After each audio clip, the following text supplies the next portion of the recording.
லட்சுமி அக்கா, என்ன திடீர்னு எங்க வீட்டுக்கு வந்திருக்கீங்க? அதிசயமா இருக்கு. ராமு தம்பியை பார்க்கலான்னு வந்தேன்டி. என்ன பார்க்கவா? என்னக்கா விஷயம்? தம்பி அது ஒன்றும் இல்லை, மேலே நாங்கள் வீட்டில் 2 ரூம் கட்டிக்கிட்டு இருக்கோம்ல, உங்களுக்கு தெரியுமில்ல. ஆமாக்கா, நீங்க ரூம் கட்டிக்கிட்டு இருக்கீங்கன்னு நெட்டமா சொன்னா. நானும் அந்த வழியா போகும்போது அன்னைக்கு பார்த்தேன். அதான் தம்பி, ரூம் எல்லாம் கட்டி முடிச்சு பெயிண்ட் அடிச்சுக்கிட்டு இருக்கோம். அப்படியாக்கா? ரொம்ப சந்தோஷம். நல்லபடியா முடிஞ்சிட்டுல்ல? அதில் தான் ஒரு பிரச்சனை இருக்கு தம்பி. பிரச்சனையா? என்ன பிரச்சனைக்கா? ரூமில் என்ன கலர் அடிக்கலான்னு பிள்ளைகிட்ட போய் கேட்டா அவளுக்கு ரூம் கலரை சொல்லாமல் எனக்கு அந்த கட்டில் வேணும் இந்த கட்டில் வேணும், சறுக்கிக்கிட்டு வரணும், படி இருக்கணும், அப்படி இப்படிங்காளுங்க. அதுக்கெல்லாம் ரொம்ப செலவாகும்ல தம்பி. ஆமாக்கா, கட்டில் புதுசா வாங்கணும்னா ரொம்ப செலவாகத்தான் செய்யும். 2 ரூம் பார்த்தீங்களா? மாமியார் மாமனாருக்கு ஒரு ரூம் இருக்கு, பிள்ளைகளுக்கு ஒரு ரூம் இருக்கு. 2 ரூம்லையுமே கட்டில் போடணும். அதான் என்ன செய்யலாம் எப்படி செய்யலாம்னு ஏதாவது ஐடியா கேட்கலான்னு வந்தேன். ஏக்கா, பிள்ளைகளுக்கு இந்த மேல மேல ஏறி படுக்கிற மாதிரி பங்கு பெட்டு மாதிரி போட்டுடலாம்லக்கா? எனக்கு அதெல்லாம் ஒன்றும் தெரியாது தம்பி. நீங்க இன்ஜினியர், வீட்டுக்குள்ளெல்லாம் அலங்காரம் வேற பண்ணுவீங்க. அதனால தான் சரி உங்கள்கிட்ட ஐடியா கேட்போமேனு வந்தேன் தம்பி. ஏதாவது ஐடியா இருந்தா சொல்லுங்களேன். பட்ஜெட் எவ்வளவு போட்டிருக்கீங்கக்கா? பட்ஜெட் எல்லாம் ஒன்றும் போடல தம்பி. நானும் எங்க வீட்டுக்காரர் சேர்ந்து என்ன நினைச்சோம்னா, எங்க ரூம்ல ஒரு கட்டில் கிடக்கல, அந்த கட்டில கொண்டு போய் மாடியில போட்டுருவோம். அத்தையும் மாமாவும் படுத்துக்கிடுவாங்க, இந்த பிள்ளைகள் தரையில பாய் விரிச்சு படுத்துக்கிடுவாளுகன்னு பார்த்தேன். இவளுக்கு என்னடானா கட்டில் வேணும், அது இதுங்காளுக. என்ன செய்யனே புரிய மாட்டேக்கி. ஆசைப்பட்டு ரூம் கட்டியாச்சு. குறைஞ்ச செலவில் ஏதாவது செய்ய முடியுமா? குறைஞ்ச செலவுலன்னா என்ன செய்யலாம்? யோ ராமு, என்ன செய்யலான்னு உங்ககிட்ட கேட்க தானே வந்திருக்காங்க. நீங்க என்ன செய்யலான்னு மண்டையை பிச்சுக்கிட்டு கிடக்கீரு. இரு நெட்டமா, செலவு ஆகக்கூடாதுல்ல. அதுக்கு என்ன செய்யணும் யோசிக்க வேண்டாமா? பிள்ளைகள் ஆசையை நிறைவேற்றி வைக்கணும், செலவும் ஆகக்கூடாது. அதுக்கு நம்மதே ஏதாவது ஒன்று பண்ணணும். சரி, யோசிச்சு சீக்கிரம் சொல்லுங்க. லட்சுமி அக்கா காண்டி ஏதாவது செய்யணும்ல. ஏக்கா, ஒரு 10,000 செலவழிக்க முடியுமாக்கா? 10,000மா? ஒரு ரூமுக்கு 10,000னா 2 ரூமுக்கு 20,000 ஆயிருமோ? இல்லக்கா, மொத்தத்திலே 10,000 தான் கேட்க. நீங்க என்ன சொல்லுதீங்கன்னே புரியல. 10,000 உங்கள்கிட்ட கொடுத்துருதே, எது வேணாலும் செய்யுங்க. ஏக்கா, உங்க வீட்டுக்கு பின்னால கொஞ்சம் மரப்பலகையெல்லாம் போட்டு வச்சிருக்கீங்கல்ல? ஆமா தம்பி, நிறைய பலகையா கிடக்கு. அதுல பூச்சி பட்டெல்லாம் வருது. சொன்ன இந்த மனசை எங்கேயும் தூக்கி கொண்டு போடவும் மடைக்காரு. பழைய எறும்பு கரண்ட் அன்னைக்கு கேட்டேன், அவன் மரக்கட்டையை கொண்டு நான் என்ன செய்யமா, எனக்கு வேண்டான்ட்டு போயிட்டான். இப்போ அதை கொண்டு எங்க போடனே தெரியாம கிடக்கு. நம்ம கட்டில் செய்யற ஆட்களை கூட்டிட்டு வந்து அந்த மரப்பலகையெல்லாம் கொடுத்து அழகா 2 கட்டில் செஞ்சிருவோமா? அந்த பலகை வச்சு கட்டில் செய்ய முடியுமாக்கும்? ஏக்கா, அந்த பலகையில அழகா செய்யலாம்க்கா. அப்படியே சொல்றீங்க? அப்பன்னா சரி. எனக்கு தெரிஞ்ச கட்டில் செய்யற ஆள் இருக்காரு. அவரு ரொம்ப குறையாதான் துட்டு வாங்குவாரு. 2 கட்டில் செஞ்சு கொடுத்துருவாரு. 1 வாரம் வேலை செய்வாரு. அவர் கையில நம்ம 10,000 கொடுத்துருவோம். நல்லதா போச்சு, உங்ககிட்ட வந்து ஐடியா கேட்டேன். இல்லைன்னா எங்க வீட்டுக்காரர் பிள்ளைல ஆசைப்படுதாளுங்க, எப்படியாட்டு செஞ்சிருவோம்னு சொல்லிட்டு கட்டில் வாங்க காசு செலவு பண்ணுவாரு. கடன் வாங்கி தான் செலவு பண்ணணும் தம்பி. கட்டிலு நிறைய மாடலா இருக்குக்கா. பிள்ளைகளும் பார்த்துட்டு ஆசைப்படத்தான் செய்வாங்க. அவங்களுக்கு பிடிச்ச மாதிரி ஒன்று செஞ்சிருவோம். ரூம்ல பெயிண்ட் மட்டும் நீங்க அடிச்சிருங்க. கட்டிலு அதுக்கு ஏத்த மாதிரி கலர் அடிச்சு நான் கொண்டு வந்து போட்டுருதேன். ரூம் கலருக்கு மேட்ச் ஆகுற மாதிரி. கலர் என்ன கலர் அடிக்கணும் எனக்கு ஒரு யோசனையும் வர மாட்டேங்கி தம்பி. ஒருத்தி ரோஸுங்க, ஒருத்தி வயலட் கலருங்க. அதெல்லாம் கொண்டு வீட்டுக்குள்ள அடிச்சா எப்படி இருக்கும்? அவளுகளுக்கு சொன்னாலும் புரியாது. அதனால அவளுகளுக்கு ஏற்ற மாதிரி ஒரு நல்ல கலரை பார்த்து நீங்களே செலக்ட் பண்ணிருங்க. பண்ணி கொண்டு வந்து எங்க பெயிண்டர்ட்ட சொல்லிருங்க, அவர் அடிச்சு கொடுத்துருவாரு. அதுக்கு பிறகு கட்டில் வேலையை மட்டும் கொஞ்சம் நல்ல மனசு பண்ணி எங்களுக்காண்டி செஞ்சு கொடுத்துருங்க தம்பி. இதுல என்னக்கா இருக்கு? இன்னைக்கு சாயந்தரம் ஆபீஸ் முடிஞ்சு வரும்போது நான் கட்டில் செய்யற ஆளை கையோட கூட்டிட்டு வரேன். வந்து உங்க வீட்டுக்கு பின்னாடி இருக்கிற மரத்தெல்லாம் எடுத்துட்டு அதை வச்சு என்ன செய்ய முடியும்னு பார்த்து மாடல் போட்டு அழகா செஞ்சிருவோம். சரியா? கவலைப்படாதீங்க. சரி தம்பி, இப்பதான் மனசுக்கு நிம்மதியா இருக்கு. நான் போயிட்டு வரேன்னு. என்னக்கா அதுக்குள்ள கிளம்பிட்டீங்க? கொஞ்ச நேரம் இருந்துட்டு போலாம்ல. எங்க மாமியார் மாமனார் ஊர்ல இருந்து வாராகட்டி, எங்க வீட்டுக்காரர் கூப்பிட போயிருக்காரு. இப்ப நான் போனாதான் சரியா இருக்கும். அவங்களுக்கு இட்லி வேற அவிச்சு வைக்கணும். சரிக்கா, அப்ப நான் போயிட்டு வாங்க. பிறகு மரத்தடியில பார்ப்போம். சரி டி, போயிட்டு வரேன். சரி நெட்டம்மா, நானும் அப்படியே ஆபீஸுக்கு கிளம்பட்டா? ராமு, எனக்கு ஒரு ஆசை, அதை நிறைவேற்றி வைப்பீங்களா? என்ன ஆசை நெட்டம்மா? உன் ஆசையை நிறைவேற்றி வைக்காம நான் வேற என்ன செய்ய போறேன்? நம்மளும் பெட்ரூமு கலரு கட்டில் எல்லாத்தையும் மாத்திருவோமா? ஏன் நெட்டம்மா, அது நல்லா தானே இருக்கு. எனக்கு அந்த ரூமு கலர் பிடிக்கவே இல்லை. எனக்கு வேற கலர் மாத்தித்தாங்க. ஏன் நெட்டம்மா, உனக்கு பிடிச்ச கலர்ல தானே அடிச்சு கொடுத்தேன். இப்போ எனக்கு அந்த கலர் பிடிக்கவே இல்லை ராமு. வேற ஏதாட்டும் ஒரு கலர் அடிங்க. அப்படியா? சரி, உனக்கு பிடிக்கலன்னா மாத்திர வேண்டியதான். பொங்கலுக்கு வீடெல்லாம் வெள்ளை அடிப்போம்ல, அப்போ கலர் எல்லாம் மாத்திருவோமா? யோ பொக்கவாய் ராமு, ஐ லவ் யூ. இந்த கொக்கி குமார் வேற காலையில இருந்து போன் எடுக்க மாட்டேக்கான். எங்க போனான்னு தெரியல. ஆளையும் காணும், ஒன்னையும் காணும். எங்க போய் தேட அவனை? வாமா, என்ன இங்க வந்திருக்க? என்ன, நான் குமார பார்க்கலாம்னு வந்தேன். அவரை கொஞ்சம் கூப்பிடுங்களே. ஏம்மா நானே காலையிலேருந்து அவனை தான் தேடிக்கிட்டு இருக்கேன். ஆபீஸுக்கும் வரல, ஃபோனும் சுவிட்ச் ஆஃப்னு வருது. எங்கே போனான்னு தெரியலம்மா. ஐயோ போன் சுவிட்ச் ஆஃப்னு வருதா? எங்க போனாரு? அதான் தெரியலன்னு சொல்லுதேன்ல, பிறகு எதுக்கு எங்கே போனான்னு கேட்க. அவர் ஃபோன் நம்பரை கொடுங்க, நான் ட்ரை பண்ணி பார்க்கறேன். அவன் ஃபோன் நம்பர் வாசல்ல இருக்கிற போர்டில் எழுதி வச்சிருப்போம்மா, அதை பார்த்துக்கோ. சரி, எங்க போறேன் ஏதாவது சொல்லிட்டு போனாரா? அது தெரிஞ்சா நான் ஏமா ஃபோன் பண்ணிக்கிட்டு வரலன்னு தேட போகிறேன். சரி, நான் போயிட்டு வரேன். அவர் வந்தா எனக்கு ஃபோன் பண்ண சொல்லுங்க. சரிம்மா, சொல்கிறேன். எங்க போனாருன்னு தெரியலையே. நான் அவரை பார்த்து பேசலாம்னு வந்தேன். இப்போ எப்படி பேசுறது? சரி, ஃபோன் பண்ணி பாப்போம். ஹாய் இளிச்சாண்டி. மாமியார் மருமகளும் கார்லயே சுத்திக்கிட்டு அலைவீங்க. இன்னைக்கு என்ன கால்நடையா வந்துட்டீங்க? மீன் குட்டி பாட்டி வீட்டில் மீன் வாங்க வந்தோம் ஆண்டி. அப்படியாம்மா? சரி சரி, வாங்கிட்டு போங்க. நீ என்னட்டி இந்த பக்கமா அலையுத? என் வீடு இங்கிட்ட தானே இருக்கு, வேற எந்த பக்கமா போக? ஆமா ஆமா, மறந்துட்டேன். சரி, கொஞ்சம் வீட்டில் வேலை கிடக்கு, போயிட்டு வரேன்னு பிறகு பார்ப்போம். சரி இளிச்சாண்டி, போயிட்டு வாங்க. ஆண்டி, உங்க ஃப்ரெண்டை கூப்பிடுங்க. மீனுக்குட்டி, மீனுக்குட்டி, வீட்டில் இருக்கியாட்டி? யார் அது? செல்லத்தாயா? செல்லத்தாய் மாதிரி தான் தெரியுது.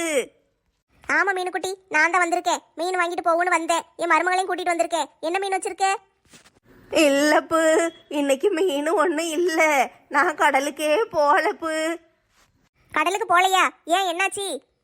ஊரெல்லாம் புயல் புயலுன்ட்டு கிடக்காக. மீன் பிடிக்கிறவங்களெல்லாம் கடலுக்கு போகக்கூடாதுன்னு சொல்லிட்டாங்கப்பு. அதனால வேற வழி இல்லாம போகாம கிடக்கேன். அப்படியா? மீன் அப்ப கிடைக்காதோ? கிடைக்கும் டீ, கிடைக்கும். பெரிய பெரிய மீன் கடைகளுக்கு போனேன்னு வச்சுக்கோயேன், ஐஸ் பெட்டிக்குள்ளே போட்டு வச்சிருப்பானுங்க. 10 நாள் 15 நாளைக்கு முன்னால் பிடிச்ச மீனெல்லாம் இருக்கும். வாங்கிட்டு வந்து குழம்பு வச்சு தின்னுங்க. ஐயோ, அது பழைய மீன் இல்ல? ஆமாப்பு, ஊரே வெள்ளக்காடா கிடக்கு. உங்களுக்கு மீன் கேட்கும். மீன் போய் என்னத்தையாவது வாங்கி தின்னுங்க டீ. மீன் இல்லைன்னா இல்லைன்னு சொல்லு. அதுக்கு எதுக்கு இப்படி எல்லாம் திமிரா பேசுதே? அப்படி தாண்டி பேசுவேன், தோட்டப்பக்கட்ட. என்ன பாட்டி, எங்க ஆண்டியை பத்தி இப்படி எல்லாம் பேசுதீங்க? என்ன டீ செல்லத்தாயி மருமவளே, என்னைய விட உன் மாமியாருக்கு 4 வயசு கூட. அவ ஆண்டி, நான் பாட்டியா? எல்லாரும் உங்களை பாட்டின்னு தானே சொல்லுதாங்க, அதான் நானும் பாட்டின்னு சொல்லுதேன். பாட்டி போடி போடி சோத்து மூட்டை, போடி. சோத்துக்கு செத்தவா தானே நீ? என்ன மீனுக்குட்டி, உனக்கு வர வர திமிரு கூட்டிட்டோ? ஆமாட்டி, திமிரு கூடிட்டு இரு, இன்னைக்கு உன்னைய கடிச்சு வைக்கேன் பாரு. ஐயோ ஆண்டி, பாட்டிக்கு வெறி பிடிச்சிட்டு வாங்க ஓடிடுவோம். என்ன பயந்தவன் நினைச்சியா? நாளை யாருக்கும் பயப்பட மாட்டேன். நானே ஒரு சைக்கோ செல்லத்தாயி. என்கிட்டயும் உன் வேலையை காட்டுதியோ? ஆண்டி ப்ளீஸ் வந்துருங்க. ஔ ஔ ஔ. எம்மா, கழுத்துலயே கடிக்காலே. ஆண்டி சொன்ன கேளுங்க, உயிரை கையில பிடிச்சிக்கிட்டு ஓடுங்க. உடு உடு மீனுக்குட்டி, உடு. தெரியாம கேட்டுட்டேன், விட்டுரு. ஔ ஔ ஔ ஔ. அத்தை, மாமா, வாங்க வாங்க. ஊர்ல எல்லாரும் நல்லா இருக்காங்களா? ஆமா மருமோளே, ஊர்ல எல்லாரும் நல்லா இருக்காங்க. எங்க அக்காவுக்கு தான் உடம்பு சரியில்லாம இருந்துச்சு, அதான் போயிருந்தேன். இப்ப குணமாயிட்டா, நல்லா இருக்கா. தீபாவளிக்கு கூட வர முடியல என்னத்தே? ஆமா மருமோளே, தீபாவளிக்கு அங்க மாட்டிக்கிட்டோம். இப்பதான் அவங்களுக்கு உடம்பு சரியாச்சு, அதான் சரி கிளம்பி வந்துருவோமேனு வந்துட்டோம். மாமா நல்லா இருக்கீங்கல்ல? மாத்திரை எல்லாம் கரெக்டா சாப்பிடுதீங்களா? அதெல்லாம் நேரத்துக்கு கரெக்டா உங்க அத்தை கொடுத்துருதாம்மா, சாப்பிட்டுக்கிட்டு தான் இருக்கேன். சரி, 2 பேரும் உள்ள வாங்க. வெண்ணி போட்டு வச்சிருக்கேன், குளிச்சுட்டு வாங்க. வந்தோடனே சூட இட்லி தரேன், சாப்பிடுங்க. ஏங்க, நீங்க ஆபீஸுக்கு போகணும்ல, நீங்களும் சாப்பிட்டு கிளம்புங்க. சரி லட்சுமி, கிளம்புதே. ஏமா, பிள்ளைகள் எப்படி இருக்காளுங்க? நல்லா இருக்காளுகத்தே. இன்னைக்கு காலையில சீக்கிரமே பள்ளிக்கூடத்துக்கு போயிட்டாளுங்க. சரிம்மா, இருக்கட்டும். சாயந்தரம் வந்துருவாங்கல்ல, வந்த பிறகு பார்த்துக்கிடுவோம். சரித்தே, நீங்க முதல்ல வாங்க, நான் உங்களுக்கு காப்பி தரேன். அதுக்கு பிறகு குளிக்க போங்க. நானே கேட்கலான்னு நினைச்சேன், நீ அதுக்குள்ள குளிக்க போங்கட்டியா? ஐயோ, குளிச்சுட்டு வந்தாதான் சாப்பாடு தருவா போலன்னு நினைச்சேன். நல்ல வேலை, காப்பி தரேங்க. முதல்ல காப்பியை கொடுத்துருமா. சரி மாமா, வாங்க. உனக்கு தான் கொஞ்சம் உடம்பு வெயிட் போட்டுட்டோ? வெயிட் போட்டுட்டேனா? அப்படியே இருக்கே. போன தடவைக்கு பார்த்ததை விட இப்போ கொஞ்சம் வெயிட் கூடுன மாதிரி இருக்கு. ஆனா அழகா புசு புசுன்னு இருக்க. அப்படியாத்தே? சரி, பையெல்லாம் வச்சுட்டு பல்ல தேய்ச்சிட்டு வாங்க, காப்பி போட்டு கொண்டு வரேன். ஐயோ கடவுளே, மனசே கேட்க மாட்டேக்கே. அத்தை வேற நான் கொஞ்சம் குண்டா இருக்கேன்னு சொல்லிட்டாங்களே. ஏற்கனவே நான் கொஞ்சம் உடம்பு வெயிட் அதிகம் தான், இருந்தாலும் இப்போ கொஞ்சம் கூட்டிட்டேன் போல. அத்தை பொய்யெல்லாம் சொல்ல மாட்டாங்க, உண்மையை தான் சொல்லுவாங்க. தீபாவளிக்கு சுட்ட பலகாரம்லாம் நிறைய கிடந்துச்சு, அது எல்லாத்தையும் உட்காந்து ஒரே ஆளை தின்னேன். அதனாலதான் உடம்பு வெயிட் போட்டுட்டு போல. இப்போ என்ன செய்ய? முதல்ல உடம்பு குறைச்சே ஆகணும், அப்பந்தான் சரியா வரும். இல்லைன்னா ஊர்ல எல்லாரும் என்னைய பார்த்து குண்டு புல்டோசரு அது இதுன்னு சொல்லி கிண்டல் பண்ண ஆரம்பிச்சிருவாங்க. அதெல்லாம் சரிப்பட்டு வராது. நம்ம வேலையை உடம்பு குறைக்கணும். உடம்பு குறைக்கிறதுக்கு என்ன செய்யணும்? சாப்பிடாம கிடக்கணுமோ? அதெல்லாம் நம்மளுக்கு சரிப்பட்டு வராது. சாப்பிடாமலாம் கிடக்க முடியாது. அதுக்கு பதிலாக என்ன செய்யலாம்? சரி, அதான் சரி. தினம் காலையில் எந்திரிச்ச உடனே வாக்கிங் போயிட வேண்டியதான். காலையில் மட்டும் வாக்கிங் போனால் சரியாக வராது. சீக்கிரம் உடம்பு குறையாது. காலையில் ஒரு தடவை, சாயந்தரம் ஒரு தடவை வாக்கிங் போயிடணும். அப்போ தான் சரியாக இருக்கும். நாளைக்கு முதல் வேலையாக காலையில் எந்திரிச்ச உடனே வாக்கிங் போயிடணும். வந்து தான் மற்ற வேலையெல்லாம் பார்க்கணும். சரி, பிறகு மரத்தடிக்கு கதை பேச போகும்ல, அப்போ எவட்டையாவது கேட்போம். எவ்வளவு துணைக்கு வரலான்னு பார்ப்போம். இல்லைன்னா தனியாக விரட்டு நடந்து போக வேண்டியிருக்கும். எவ்வளையாவது கூட்டு சேர்த்துக்கிடுவோம். மருமோளே, பல்ல தேய்ச்சிட்டு வந்துட்டேன். காப்பி போட்டியாம்மா? ஐயோ, அதை மறந்துட்டேனே. இந்த வாரம் தே குமாருக்கு 10 தடவை ஃபோன் போட்டுட்டேன். சுவிட்ச் ஆஃப்னு தான் வருது. என்ன செய்ய? அவன்கிட்ட எப்படியாவது பேசியே ஆவணுமே. எனக்கு அவனை பார்க்கணும் போல இருக்கு. ஆனா அவனை எங்க போய் தேடுவேன்? அவன் ஆபீஸுக்கு வரலன்னு ஆரஞ்சு அண்ணன் சொன்னாங்க. நம்ம இப்ப எங்க போய் தேடுறன்னு தெரியலையே.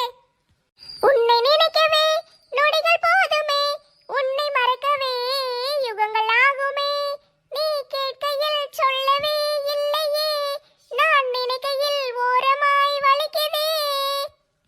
நீ என்னை கேட்ட போது காதல் இல்லை, நான் காதல் கொண்ட போது நீயும் இல்லை. ஒற்றை கேள்வி உன்னை கேட்கிறேன், இப்போதும் எந்தன் மீது காதல் உள்ளதா? தீபாவளி அன்னைக்கு கறி சாப்பிட்டது. அதுக்கு பிறகு அந்த நாள் இந்த நாள் இந்த ஒத்த ரோசா ஒரு நாளும் கறியே வாங்கல. இன்னைக்கு போய் காலையிலே வாங்கிட்டு வந்துட்டோம்ல. இன்னைக்கு போய் நல்ல கறி குழம்பு வச்சு தர சொல்லி நல்லா சாப்பிடணும். கிளவி கழுத்துல நல்ல பெரிய செயினா போட்டிருக்கு. இன்னைக்கு ஆட்டையை போட்டுற வேண்டியதான். யாரோ நம்ம பின்னால பின்தொடர்ந்து வர்ற மாதிரியே தோணுதே. திரும்பி பார்த்துருவோம். அட, யாரையுமே காணுமே. எனக்கு தான் அப்படி தோணி இருக்கு போல. நம்ம பின்னால எவன் வரப்போறான்? சரி, நம்ம போவோம். டில்லிக்கு ராஜானாலும் பாட்டி சொல்லை தட்டாதே, பட்ட படிப்பு படிச்சு வந்தாலும் பாட்டி சொல்லை தட்டாதே, குமரிக்கு அழகுண்டு கிளவிக்கு அறிவுண்டு அதனை எப்பவும் மறக்காதே. காதல் கசக்குதையா, வர வர காதல் கசக்குதையா, மனந்தான் லவு லவுன்னு அடிக்கும், லபோனு தான் துடிக்கும், தோத்து போனா சிரிக்கும், பைத்தியம் பிடிக்கும். காதல் கசக்குதையா கசக்குதையா கசக்குதையா. இந்த வந்துட்டேன் கிளவி, நீ கச்சேரி நடத்திக்கிட்டே போ. நான் உன் செயினை புடுங்கிட்டு ஓடிடுதேன். ஐயோ, எவமலாது? ஐயோ, செயினை பிடிங்கிட்டு ஓடுதானே படுபாவி பைய. ஏல நில்லல, செயினை கொடுத்துட்டு போ. எங்க பிடிங்கிட்டு ஓடுதே? ஐயோ, விளங்காம போறவன் கழுத்துல கிடந்து சங்கிலி அறுத்துட்டுல ஓடுதான். ஏல இரு, இன்னைக்கு நீ செத்த. ஏல ஓடாத நில்லு. ஒருவன் ஒருவன் முதலாளி, உலகில் மற்றவன் தொழிலாளி, விதியை நினைப்பவன் ஏமாளி, அதை வென்று முடிப்பவன் அறிவாளி. யோ கிழவா, வழியை விட்டு ஓரமா நெல்லு. புடிங்க புடிங்க, ஓடுதான் புடிங்க. மங்கம்மா, ஓட்ட பந்தயமா வச்சிருக்க. அவன் ஜெயிச்சிருவான் போலயே. முன்னாலெல்லாம் ஓடுதான், நீ பின்னால கிடைக்கியே.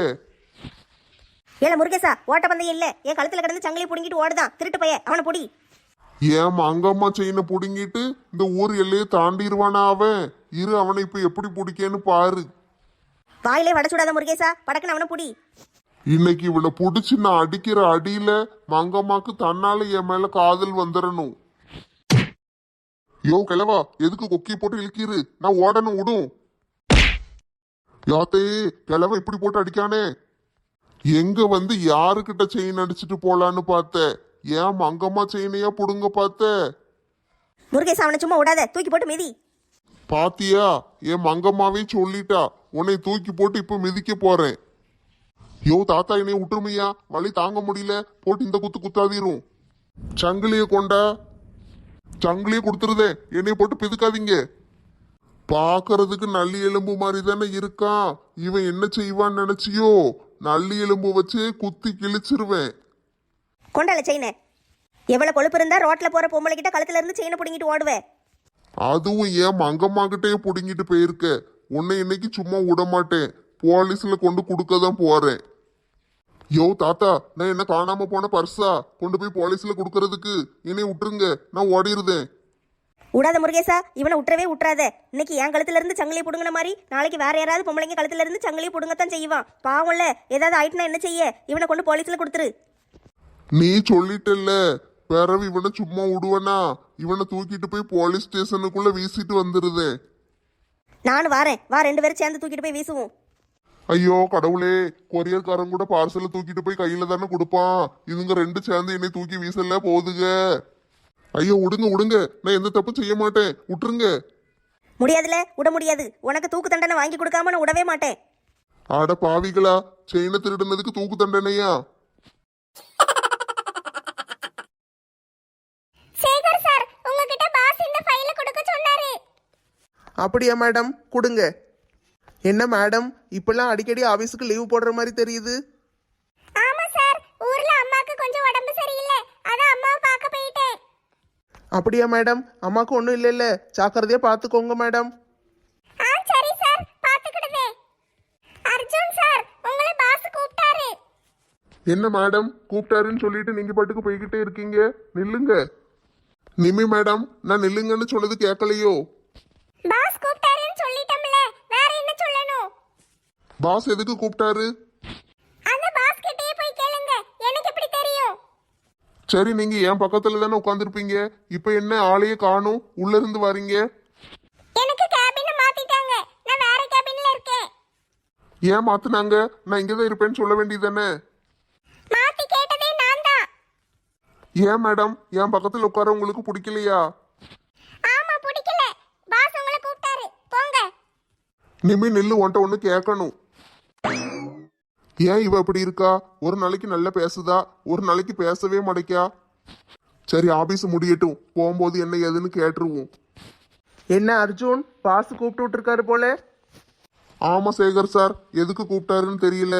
நிமி மேடம் வந்து இப்பதான் சொல்லிட்டு போனாங்க. எதுவும் வேலையில தப்பு பண்ணிட்டீங்களோ? அதெல்லாம் ஒண்ணும் இல்ல சேகர் சார், எல்லாத்தையும் முடிச்சு கொடுத்துட்டு தான் போறேன். நேரம் என்ன கூட இருந்து வேலையெல்லாம் முடிச்சுட்டு தான் போறேன். தப்புலாம் எதுவும் பண்ணலையே. பிறவு எதுக்கு கூப்பிடுதாரு? உங்களுக்கு எதுவும் ப்ரமோஷன் கொடுப்பாருன்னு நினைக்கேன். ப்ரமோஷன் கொடுத்தா நல்லா தான் இருக்கும். உங்களுக்கு நிம்மி மேடத்துக்கு நடுவில் என்ன இருக்கு?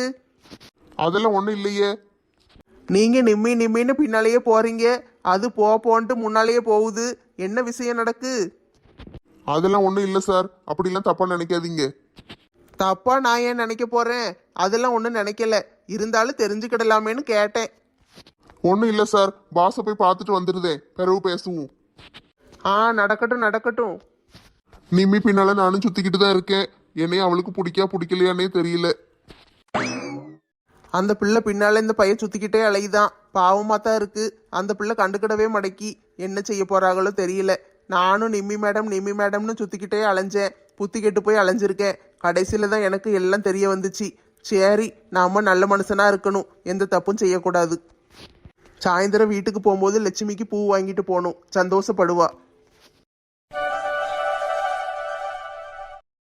ஒரு வாசமில்லா கிளையின் மேல் நறுவாசமுள்ள பூவை பார், பூவாசம் அதிசயமே. அலைக்கடல் தந்த மேகத்தில் சிறு துளி கூட உப்பில்லை, மழை நீரும் அதிசயமே. கடலை மாவு, கஸ்தூரி மஞ்சள், தக்காளி சாறு, ரோஸ் வாட்டரு எல்லாத்தையும் ஊற்றி நல்லா கலக்கியாச்சு. இதை முகத்தில் போட்டுட்டு அரை மணி நேரம் கழிச்சு காஞ்ச உடனே நல்லா கழுவணும். கழுவுனா நல்லா பளிச்சுன்னு ஆயிடுவோம். இது கூட கொஞ்சம் முள்தண்ணி மட்டி கலந்து போட்டால் நல்லா இருக்குமே. முள்தண்ணி மட்டி வீட்டில் இல்லையே, போட்டால் தான் நல்லா இருக்கும். சரி, கடையில் போய் வாங்கிட்டு வந்துடுவோம். இது இங்கேயே இருக்கட்டும், நம்ம கடையில் போய் முள்தண்ணி மட்டி வாங்கிட்டு வந்து அதையும் இதையும் சேர்த்து கலந்து மூஞ்சில் தேய்ச்சிருவோம். அப்போதான் சூப்பராக இருக்கும். அத்தை வேற வீட்டில் இல்லையே, எப்படி வீட்டை போட்டுட்டு போக? சரி, பூட்டிட்டு போவோம். அவங்ககிட்ட தான் ஒரு சாவி இருக்குல்ல, இது எல்லாத்தையும் எடுத்துக்கொண்டு உள்ள வச்சுட்டு போவோம். மின்சாரம் இல்லாமல் மிதக்கின்ற தீபம் போல் மேனி கொண்ட மின்மினிகள் அதிசயமே. நங்கை கொண்ட வீரர்கள் அதிசயமே. நகம் என்ற கிரீடம் அதிசயமே. அசையும் அசைவுகள் அதிசயமே. கல் தோன்றி மண் தோன்றி கடல் தோன்றும் முன்னாலே உண்டான காதல் அதிசயம். சப்பா, என்ன வெயில்! அந்த திருட்டு பையில பிடிச்சி போலீஸ் ஸ்டேஷன்ல கொண்டு விட்டுட்டு வர்றதுக்குள்ள போதும் போதும் ஆயிட்டு. என்ன கணக்கணக்கா தூக்கிட்டு போக முடியுதா? முருகேசன் நானும் பாடா பட்டுட்டோம்ல, பேசாம ஆட்டோல தூக்கி போட்டு கொண்டு போயிருக்கணும். திருட்டு பையலுக்கு என்ன ஆட்டோ வேண்டி கிடக்கு? அவனை இப்படி தூக்கிட்டு போனதே பெருசு. வயிறு பசி வேற தாங்க முடியல. இந்த ஒத்த ரோசா வேற வீட்டை பூட்டி போட்டு போயிருக்கா, எங்க போய் தொலைஞ்சாலும் தெரியல. அங்க என்னமோ கிணத்துல இருக்கு. என்னது இது? கடலை மாவு வாசம்ல அடிக்கி. ஐயோ, பசி வேற தாங்க முடியலையே, இப்ப என்ன செய்ய? ஒத்த ரோசா, எங்க போய் தொலைஞ்ச? சுட சுட போண்டா சுட்டு கொண்டு வந்தாச்சு. இந்த ஒத்த ரோசாவை எதிர்பார்த்துக்கிட்டே இருந்தோம்னா இன்னைக்கு பூரா நம்ம பட்னியா தான் கிடக்கணும், சோறு திங்க முடியாது. போண்டா பார்க்கறதுக்கு என்ன அழகா உருண்டையா இருக்கு. சுட்டது யாரு? இந்த மங்கம்மா வச்சே. எம் எம் எம் எம் எம் எம் எம் எம் எம் எம். ஆஹா, டேஸ்ட் பட்டையை கிளப்புதே. இந்த அருமையான போண்டாவை சாப்பிட இந்த ஒத்த ரோசாக்கு கொடுத்து வைக்கலையே, எங்க போய் தொலைஞ்சான்னு தெரியலையே. வந்துட்டேன் வந்துட்டேன் வந்துட்டேன், நான் போன வேலையை முடிச்சிட்டு வந்துட்டேன். மருமோளே, உன்னை தான் தேடிக்கிட்டு இருந்தேன், எங்க போனேன்? எத்தே முள்தண்ணி மெட்டி வாங்க கடைக்கு போனேன். மெட்டியோ பெட்டியோ, போண்டா திங்கியேட்டி, நல்லா இருக்கு. போண்டா சுட்டிக்கலாக்கும். ஆமாட்டி, கறி கடைக்கு போனோம்ல, போயிட்டு வர்ற வழியில ஒரு திருட்டு பையன் வந்து என் சங்கிலியை பிடிங்கிட்டு ஓடிட்டான். ஐயையோ, சங்கிலி பிடுங்கிட்டு ஓடிட்டானா? பிறவு என்னாச்சு? பயப்படாத பயப்படாத, அந்த நேரம் பார்த்து முருகேசன் அங்கே வந்துட்டான். வந்து அந்த பயலை அடிச்சு தூக்கி கொண்டு 2 பேரும் சேர்ந்து போலீஸில் கொடுத்துட்டு வந்துட்டோம். அப்படியாத்தே, உங்களுக்கு ஒன்றும் ஆவலைல்ல? எனக்கு ஒன்றும் இல்லட்டி, வீட்டுக்கு வந்தனா களைப்பா இருந்துச்சு, பசி வேற வயிற்று கிள்ளுனுச்சு, நீ வேற வீட்டில் இல்லையா, அதான் போனேன், போண்டா சுட்டுட்டு வந்து தின்னுக்கிட்டு இருக்கேன். அப்படியாத்தே, சரி போண்டா தின்னுங்க. நீ 2 தின்னே, நல்லா இருக்குட்டி, டேஸ்ட் சூப்பராக இருக்கு. திங்கத்தே, எனக்கு கொஞ்சம் வேலை இருக்கு, முடிச்சிட்டு திங்க. நான் சுட்ட போண்டாவை திங்கிறத விட அப்படி என்ன உனக்கு முக்கியமான வேலை இருக்கு? இருக்குதே, அதை விட முக்கியமான ஒரு வேலை இருக்கு, இருங்க வாரேன். இங்கே தானே வச்சேன், எங்கே போச்சு? வேற எங்கேயாவது வச்சுட்டனோ? சரி தேடி பார்ப்போம். இங்கேயும் காணுமே. எனக்கு நல்ல ஞாபகம் இருக்கு, இந்த மேசை மேலே தான் வச்சுட்டு போனேன். இப்போ எங்கே போச்சு? என்ன தடி தேடுதே? ஏத்த, இந்த மேசை மேலே கிண்ணத்தில் ஒன்று இருந்துச்சுல்ல, அதைத்தான் தேடுதேன். அந்த மாவு தானே, அதைத்தான் போண்டா சுட்டேன். எத்தே, அதை எடுத்துட்டு போய் எதுக்கு போண்டா சுட்டீங்க? ஏன் மருமோளே, கடலை மாவு தானே, போண்டா நல்லா டேஸ்டா இருக்கு, சாப்பிட்டு பாரு. அது ஒன்றும் போண்டா மாவு கிடையாது. மூஞ்சில போடுறதுக்காக கடலை மாவு, கஸ்தூரி மஞ்சள், ரோஸ் வாட்டர், தக்காளி எல்லாத்தையும் போட்டு அரைச்சு கலக்கி வச்சிருந்தேன். அதான் கொஞ்சம் சின்ன கிண்ணத்துல இருந்துச்சோ? ஆமா, மூஞ்சிக்கு போடுறதுக்கு சின்ன கிண்ணத்துல தான் கலக்குவாங்க, பெரிய அண்டாலையா கலக்கி வைக்க முடியும்? கடைக்கு போய் முள்தானி மெட்டி வாங்கிட்டு வந்தேன், அதுக்குள்ள நீங்க போண்டா சுட்டு தின்னுட்டீங்களாக்கும். மோந்து பார்த்தேன், கடலை மாவு வாசம் வந்துச்சு, அதனால போண்டா மாவு நினைச்சு எடுத்து கலக்கி சுட்டுட்டனே. ஐயோ கடவுளே, ஏன் தான் இப்படி பண்ணுதீங்களோ? போண்டா சுடும்போது லேசா பன்னீர் வாடை அடிச்சுது, அப்பவுமே எனக்கு டவுட் வந்துச்சு. இருந்தாலும் அப்படிலாம் இருக்காது, இது போண்டா மாவா தான் இருக்கும்னு நினைச்சு சுட்டுட்டனே. எனக்கு என்ன, உங்களுக்கு தான் வயிற்ற கலக்க போகுது. மருமோளே, லேசா வயிற்ற கலக்கிற மாதிரி தான் இருக்கு. பாத்ரூமை பார்த்து ஓடுங்க. ஐயோ கலக்குதே. பாத்ரூமுக்கு தானே போறீங்க, கையில் எதுக்கு போண்டாவை தூக்கிட்டு போறீங்க? டேஸ்ட் நல்லா இருக்கு மருமோளே, போகும்போது தின்னுக்கிட்டே போறேன்.